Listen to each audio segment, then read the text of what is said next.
नमस्कार, मैं हूं सौरभ श्रीवास्तव। 2 दिवसीय मानसून सत्र के पहले दिन महाराष्ट्र विधानसभा में जमकर हंगामा देखने को मिला। विपक्ष की तरफ से ये आरोप लगाया गया कि कार्यवाहक स्पीकर भास्कर जाधव विपक्ष को बोलने का पर्याप्त समय नहीं दे रहे हैं और इस हंगामे के आरोप में बीजेपी के 12 विधायकों को 1 साल के लिए निलंबित कर दिया गया है। हम आपको बता दें कि महाराष्ट्र विधानसभा में आज मानसून सत्र चल रहा था, पहला दिन था और बीजेपी की तरफ से विधानसभा में आरक्षण को लेकर के आवाज़ उठाया गया था। ओबीसी आरक्षण को लेकर के हंगामा किया जा रहा था, जिसके बाद सदन की कार्रवाई को कुछ समय के लिए स्थगित कर दिया गया।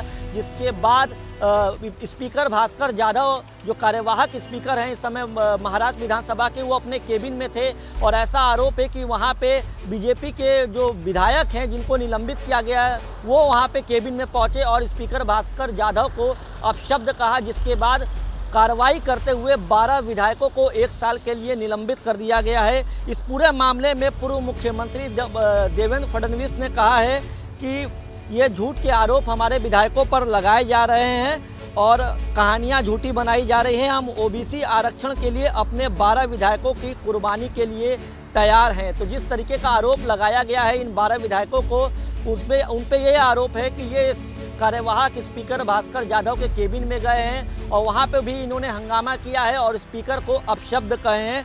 और इसके साथ ही हम आपको बता दें कि बीजेपी की तरफ से ये भी कहा गया है कि हमारे किसी भी सदस्य ने केबिन में गाली गलौज नहीं की, हम उनसे माफ़ी भी मांगे, इसके बावजूद हमें उन स्पीकर के द्वारा जो है 1 साल के लिए निलंबित कर दिया गया है। हम आपको बता दें निलंबित करने वाले विधायकों की, जो निलंबित विधायक हुए हैं उनके नाम हम एक बार आपको बता दें।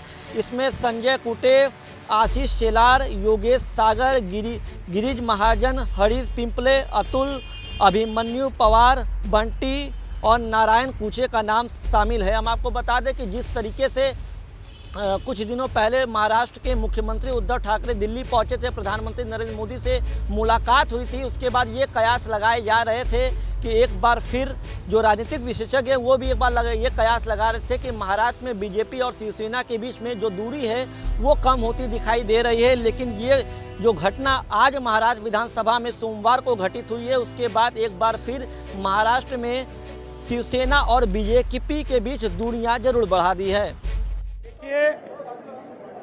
आज जिस प्रकार से सभागृह में ओबीसी के संदर्भ में केंद्र सरकार डेटा दे इसका ठराव लाया गया और उसके ऊपर हमको बोलने नहीं दिया गया, उस समय हमारे कुछ लोग ऊपर चढ़े थे, लेकिन उसके बाद वो सारे नीचे आए। इससे पहले कई बार ऐसी घटना हुई है, कभी किसी को सस्पेंड नहीं किया गया। बाद में हम सारे लोग अध्यक्ष जी के चेंबर में गए, वहां पर हमारी बातचीत हुई। शिवसेना के और रूलिंग पार्टी के कुछ एमएलए आए, हमारे भी एमएलए थे, वो आमने सामने आए तो हमने उनको दूर किया।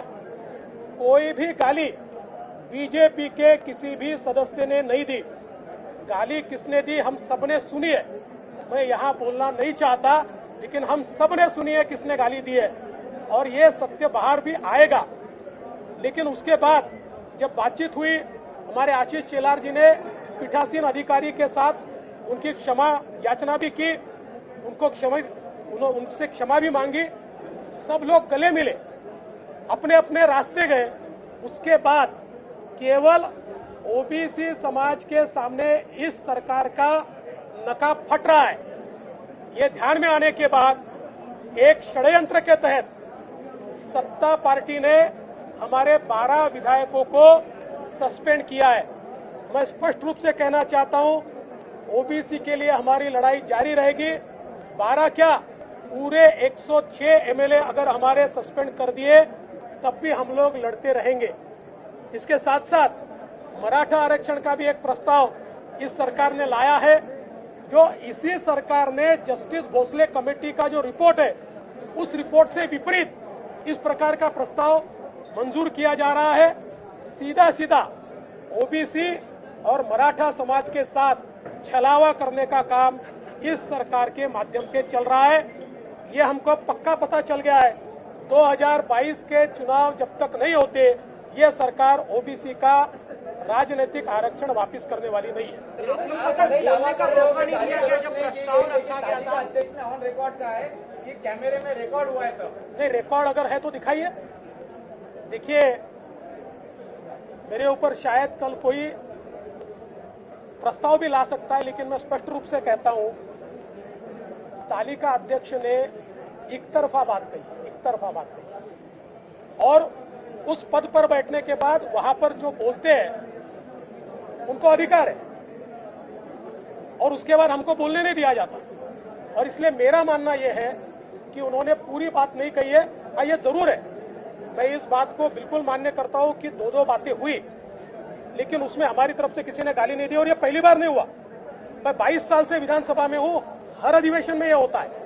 हम लोग जो विपक्ष में थे या वो भी विपक्ष में थे तो विपक्ष अध्यक्ष जी के यहां जाता है, 5 मिनट जोर जोर से बातचीत होती है, उसके बाद सब शांत होते हैं और हम गले मिलकर बाहर निकले। तो मुझे लगता है की हे बिलकुल गलत बात आहे। देवेंद्रजी, शिवसेनेचे आमदार आतमध्ये होते, त्यांनी देखील धक्काबुक्की केल्याचा आरोप आपण विधिमंडळात केला, तर त्यांच्यावरही कारवाई झाली पाहिजे, भास्कर जाधव यांच्यावरही कारवाई झाली पाहिजे असं तुम्हाला वाटतं का? असं आहे, सन्माननीय भास्कर जाधव साहेब त्या ठिकाणी काय बोलले हे मी आता सांगणार नाही, ते मला देखील शोभत नाही।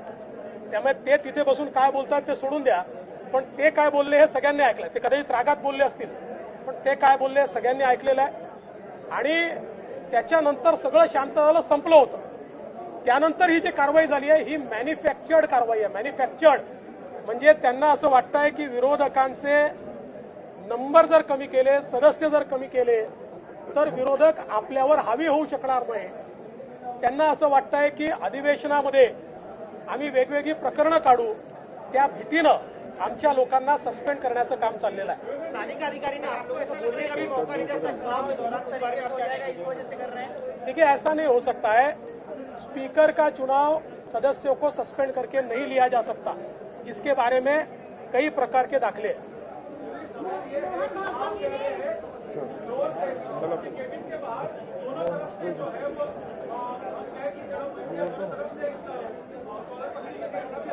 मैंने बिल्कुल नहीं कहा कॉलर पकड़े गए थे, ऐसा मैंने कभी नहीं कहा। सर, मैं कह रहा हूं, जब प्रस्ताव रखा गया आपको बोलने का मौका नहीं दिया गया और एक तरफा तालिका अधिकारी का रवैया था, इस तरह से नहीं, बिल्कुल आप लोगों ने भी देखा। देखिए, एकेडमिक चर्चा में मैंने कोई बात कही, भुजबल साहब ने कोई बात कही, उन्होंने कैसे गलत बात कही ये मैं बताना चाहता था। एकेडमिक चर्चा थी, मैं तो सुप्रीम कोर्ट का निर्णय पढ़ के दिखा रहा था, मैं कोई अपनी कपोल कल्पित बातें नहीं कह रहा था। मैं खुद एक वकील हूं और मैं सुप्रीम कोर्ट का ऑर्डर समझता हूं और इसलिए मैं सुप्रीम कोर्ट का ऑर्डर पढ़ के दिखा रहा था और मैं बताने की कोशिश कर रहा था आप जिस रास्ते जा रहे हैं उस रास्ते से ओबीसी को कभी आरक्षण नहीं मिलेगा, लेकिन वो चाहते ही नहीं है, इसलिए उन्होंने भी नहीं सुना, इन्होंने भी नहीं सुना।